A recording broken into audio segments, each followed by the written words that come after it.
Lamentações de Jeremias, capítulo 3, versículo 22 a versículo 26. Versículo 21, melhor dizendo, ao versículo 26. Lamentações de Jeremias, capítulo 3, versículo 21 a 26. Diz assim a palavra: quero trazer à memória o que me pode dar esperança. As misericórdias do Senhor são a causa de não sermos consumidos, porque as suas misericórdias não têm fim, renovam-se cada manhã. Grande é a tua fidelidade. A minha porção é o Senhor, diz a minha alma, portanto esperarei nele. Bom é o Senhor para os que esperam por ele, para a alma que o busca. Bom é aguardar a salvação do Senhor, e isso em silêncio. Versículo 21, quero trazer à memória o que me pode dar esperança. Vamos falar juntos esse versículo? Quero trazer à memória o que me pode dar esperança. Que Deus abençoe essa palavra e aplique aos nossos corações. Amém? O livro de Lamentações de Jeremias foi escrito por Jeremias durante um dos períodos mais tristes e decadentes da história de Israel. Israel foi invadido e foi devastado pelos babilônios. Os babilônios, eles eram a nação mais cruel em termos de dominação. Eles destruíram os muros de Jerusalém, queimaram o templo e levaram consigo os melhores e mais produtivos cidadãos de Judá. O cenário era um cenário catastrófico. Cenas de horror e desolação estavam diante da vista desse profeta, esse homem de Deus. Os velhos eram humilhados, as crianças eram maltratadas, enfim, um clima, um quadro realmente desolador, um quadro de desespero. Por isso o livro Lamentações de Jeremias, de certa forma, esse livro é um poema sombrio, resultante de um coração que está quebrantado e cheio de dor e de aflição.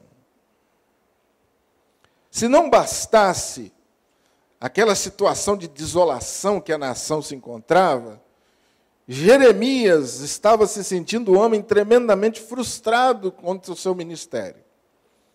Durante mais ou menos 40 anos, Jeremias caminhou pelas ruas de Judá profetizando a palavra e anunciando ao povo a necessidade de arrependimento.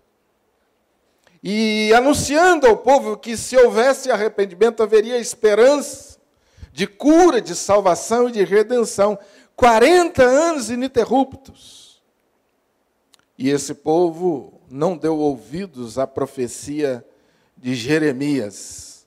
E Jeremias agora está mergulhado numa situação caótica, não só porque vê ao seu redor a desolação da sua nação, mas por causa da sua frustração própria de ter, durante 40 anos, anunciado a palavra e não ter percebido nenhum resultado. Então você pode dizer para mim, pastor, então eu entendi, por que lamentos? Por que o nome Lamentação de Jeremias? Eu tentei descrever o melhor possível esse cenário. E se nós estivéssemos no lugar de Jeremias, como seria a nossa situação agora? Eu, sinceramente, não consigo nem imaginar. Talvez nós estivéssemos fazendo coro com as lágrimas e com o choro de Jeremias. Mas engana-se quem pensa que a mensagem das lamentações de Jeremias encerra-se aí. Jeremias, depois de lamentar profundamente, e aí eu chamo a sua atenção para o capítulo 3, versículo de número 13, versículos anteriores ao que eu li, veja como Jeremias descreve a sua situação. Ele diz aí: fez que me entrassem no coração as flechas da sua aljava. Fui objeto de escárnio para todo o meu povo e a sua canção todo dia. Fartou-me de amarguras, saciou-me de absinto, fez-me quebrar com pedrinhas de areia os meus dentes, cobriu-me de cinza.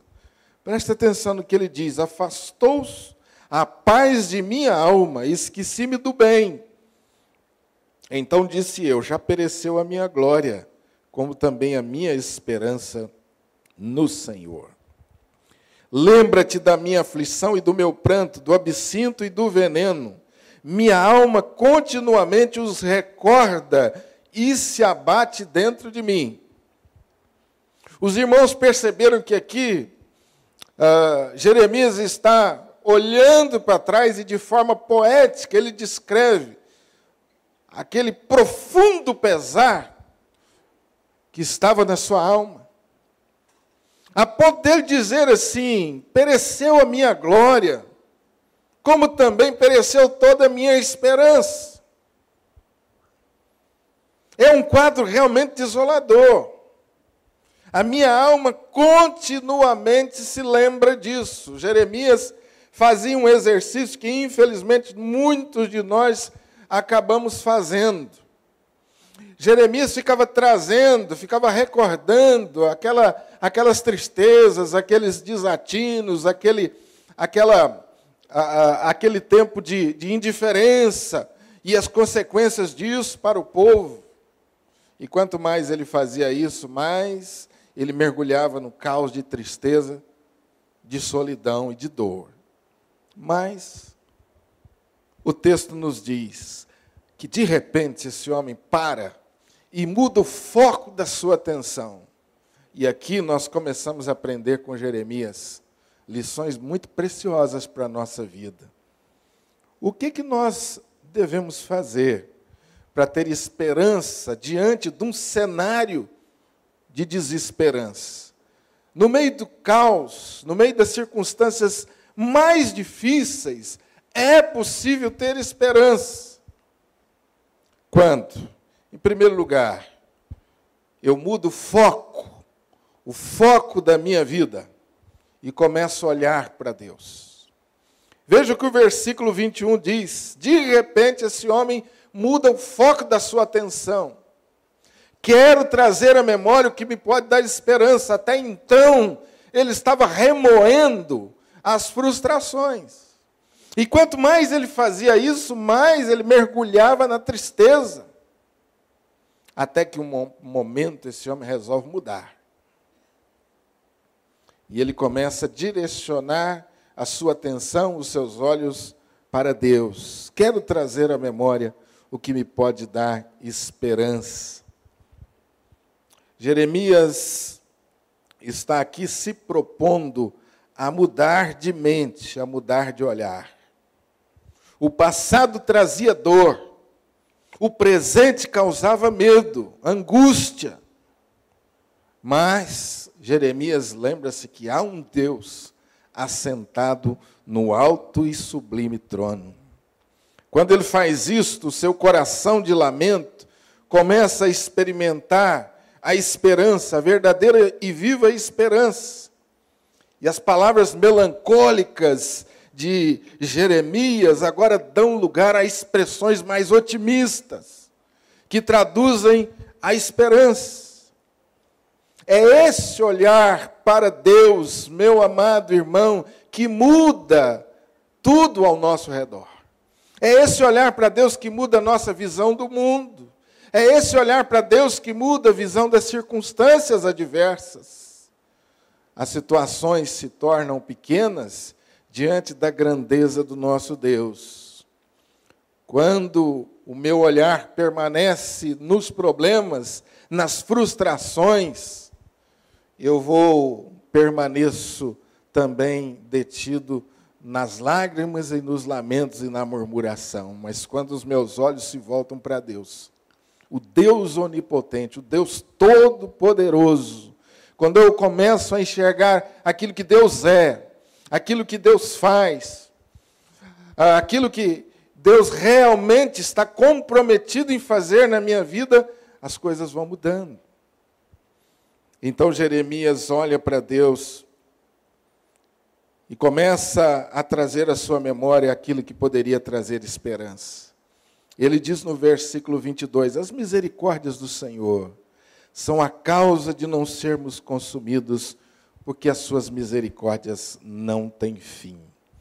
Misericórdia é uma palavra que aparece muito no Velho Testamento. Misere, o que sofre, cordes, coração. É o coração de Deus voltado para aqueles que sofrem. Deus não está alheio aos nossos sofrimentos. E assim como Jó, eu posso dizer, nós podemos dizer, eu sei que o meu Redentor vive e que por fim se levantará em meu auxílio. Eu sei que o meu Redentor vive e ele não me deixará assim. Eu me recuso a acreditar que o meu Redentor está inerte, passivo diante dessa situação. Ele vai se levantar e quando isso acontecer, tudo será diferente. Não estamos sozinhos. Ainda que Ele não nos livre das circunstâncias adversas, Ele nos livra nas circunstâncias. Deus sempre age com bondade para com todos, mas a misericórdia é para aqueles que estão em aliança com Ele. Esse é o mais profundo, e a mais profunda disposição do cuidado de Deus para comigo. Todas as manhãs, Deus renova as suas misericórdias sobre a nossa vida. Quando Jeremias olha para trás, ele começa também a trazer à sua memória os feitos de Deus na vida do seu povo. Então, agora Jeremias pode se lembrar de como Deus, em tantas e tantas ocasiões, foi misericordioso. Talvez um exercício que nós precisamos fazer ao final desse ano. Porque o tempo vai passando, né? Nós vamos aí vivenciando tantas dificuldades, e cada um de nós temos histórias diferentes, de lutas, de desafios. Alguns desafios estão restritos à nossa vida pessoal, alguns mais abrangentes um pouco, envolvendo a nossa família, outros um pouco mais amplos, talvez uma enfermidade que persistiu durante tanto tempo, uma crise de relacionamento, ou uma crise financeira, enfim, tribulações diversas. E talvez você chegue ao final desse ano um pouco cansado e sem esperança. E o Espírito de Deus quer trazer à sua memória como Deus tem sido misericordioso para com você. E Jeremias poderia começar a pensar desde a saída do Egito, como Deus conduziu aquele povo, depois de 400 anos de escravidão, de jugo, de humilhação. Finalmente, Deus, de forma extraordinária, tira aquele povo da escravidão do Egito e vai conduzindo esse povo na liderança de Moisés. Logo em seguida, um enorme obstáculo, aparentemente intransponível, o mar diante deles, o inimigo no encalço. E mais uma vez, esse povo está pensando aqui, nós vamos morrer todos aqui. Então, Deus manifesta a sua misericórdia, abre o mar, faz esse povo passar a pé enxuto. Logo em seguida, esse povo teme não ter água, não ter o que comer. E mais uma vez, Deus usa de misericórdia para com esse povo. Providencia o alimento todas as manhãs para eles. E Deus faz esse povo caminhar por 40 anos do deserto. E tantas vezes, esse povo esteve diante de situações tão aflitivas. Mas Deus interveio, mostrando-se um Deus misericordioso. As misericórdias de Deus andam de par com a disciplina de Deus. Jeremias sabia que o que estava acontecendo com aquele povo era consequência de escolhas, era consequência do pecado. Jeremias tinha plena consciência disso. Querido, foram 40 anos ministrando arrependimento, e esse povo permaneceu duro. Então veio a disciplina de Deus. Jeremias sabia que aquilo era consequência do pecado. No entanto, havia uma realidade muito maior. O Deus misericordioso era o mesmo Deus que trazia disciplina, o mesmo Deus que trazia misericórdia, o mesmo Deus que mais uma vez estava se manifestando e dizendo ao povo que estava presente e que o seu amor não havia acabado pelo povo. As misericórdias de Deus são a causa de não sermos consumidos. E talvez eu e você perguntássemos, pastor, até quando Deus terá misericórdia? As misericórdias de Deus não têm fim. E de coração eu espero que a palavra não motive você a continuar insistindo num comportamento que não agrada a Deus, mas eu quero dizer para você, se porventura você errar, a misericórdia de Deus se manifestará de novo. Porque nós vamos começar o ano de 2016 com novos propósitos, né? Mas a realidade está diante de nós e logo nós vamos, quem sabe, pecar novamente, quem sabe nós vamos enfrentar desafios novamente. Assim é a vida. Não é porque mudou o calendário que de repente tudo se fez novo.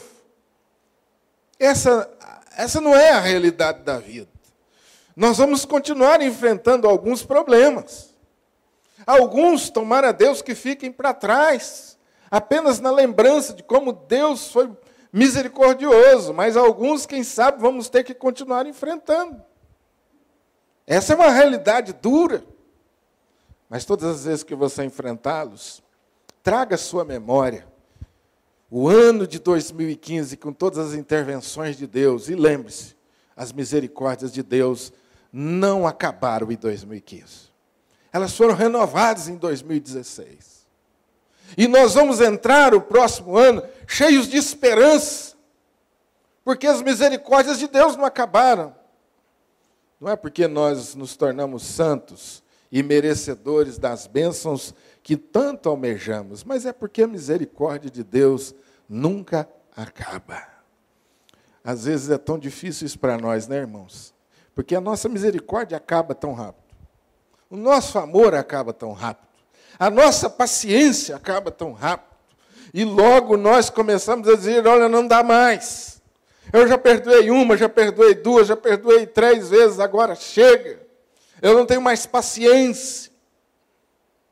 Quem sabe não foi essa a experiência desse homem que agora está chorando. Mas, ao mesmo tempo, Deus traz à memória desse homem como renovadas vezes Deus interveio e salvou esse povo. Renovadas vezes, como Deus se manifestou como Deus misericordioso. As misericórdias de Deus não têm fim, renovam-se cada manhã. Agora, olhando para Deus, Jeremias contempla a fidelidade de Deus. Deus é fiel. Isto significa que Deus não muda. Isto significa que Deus cumpre a sua palavra, aconteça o que acontecer. A fidelidade de Deus é a capacidade de Deus cumprir o que nos prometeu. E a Bíblia diz que ainda que formos infiéis, Deus permanece fiel, porque Ele não pode negar a si mesmo. A fidelidade de Deus não é apenas uma das suas qualidades, é parte do próprio Deus. Negar a fidelidade de Deus é negar o próprio Deus. Haverá momentos em nossa vida em que vamos ser desafiados a escolher entre o que os nossos olhos veem e o que Deus nos diz. Há alguns anos atrás, Jeremias poderia se lembrar que no momento de muita dúvida, de muita incerteza, Deus toma Jeremias pela mão e leva Jeremias à casa do oleiro. E eu me refiro a Jeremias capítulo 18. Então Deus mostra a Jeremias o que Deus poderia fazer. Na verdade, o que ele já estava fazendo. E ele então mostra a Jeremias: não poderei eu fazer de vós como este oleiro, ó casa de Israel, diz o Senhor. Eis que como barro na mão do oleiro, assim sois vós na minha mão, ó casa de Israel. O tempo passou e agora Jeremias está vendo o trabalhar de Deus naquele barro. Creia, a última palavra é de Deus. A última palavra não é dos médicos. Foi isso que a Andressa e o João compartilharam conosco aqui da sua experiência. A última palavra não é dos médicos, a última palavra não é do chefe, não é do entrevistador, não é do avaliador de bolsas do estudo, não é do gerente, não é do governo, não é dos governantes. A última palavra é de Deus. E Ele é fiel, meu amado irmão. Isso significa que a sua palavra não falha. Deus continua sendo Deus, ainda que o cenário não seja favorável. As próximas páginas da nossa vida ainda estão em branco, e Deus tem o poder de escrever uma nova história. E a primeira palavra a ser escrita é: mas Deus é fiel. Ainda que você esteja vivendo um momento de tribulação e tudo pareça contrário, e tudo ao seu redor não transmita a você nenhuma esperança, coloque o seu olhar em Deus e lembre-se, Deus não mudou. Ele continua misericordioso, Ele continua bondoso e Ele continua fiel. Não deixe que as circunstâncias tenham a última palavra sobre a sua vida. Não permita que as circunstâncias joguem você no mar de lamentos e lamúrias. Deus continua no controle da sua história. E foi nesse processo de trazer à memória as misericórdias de Deus, a bondade de Deus, a fidelidade de Deus, que Deus foi produzindo algo tão essencial na vida do profeta. Algo tão essencial para mim e para você. A verdadeira e viva esperança. Alberto Schweitzer é um médico, foi um médico, ganhador do Prêmio Nobel da Paz, e ele tem uma expressão muito interessante sobre isso, sobre a esperança. Ele diz assim: a tragédia não é quando o homem morre, mas é quando morre a esperança dentro do homem. Abraão foi um exemplo de esperança. Assim, eu e você também precisamos de esperança para ter um futuro abençoado, porque a Bíblia diz que na esperança fomos salvos. A Bíblia nos ensina a sermos esperançosos. Romanos capítulo 15, versículo 4, pois tudo quanto outrora foi escrito, para o nosso ensino foi escrito, a fim de que, pela paciência e pela consolação das Escrituras, tenhamos esperança. Quero trazer à memória o que me pode dar esperança, porque tudo que eu e você precisamos para um ano abençoado é esperança. A esperança é tão essencial para a nossa vida como o ar que nós respiramos. A maior tragédia não é quando o homem morre, mas é quando morre a esperança dentro dele. Essa frase de Albert Schweitzer me marcou muito. Pode perder tudo. As coisas podem dar tudo errado para você. Mas enquanto seu coração estiver centrado em Deus, haverá esperança. Que Deus te abençoe.